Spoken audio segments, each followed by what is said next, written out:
জয় স্বামীজি মহারাজ। সবাইকে নমস্কার। আজ আমরা শুনব স্বামী বিবেকানন্দের এক অমৃত বাণী। স্বামীজি বলতেন, তুমি শক্তি, তুমি আলো, তুমি চেতন, নিজেকে ছোট ভাবো না।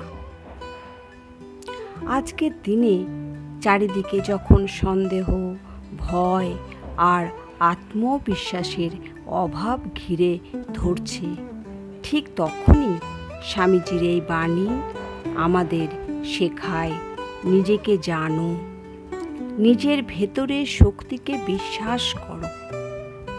আমরা সবাই এক একজন আলাদা আলো।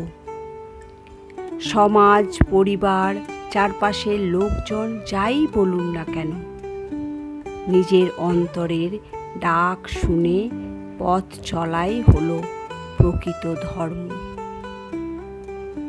স্বামীজির জীবন ছিল অনুপ্রেরণার এক জ্যোতিষ্ক।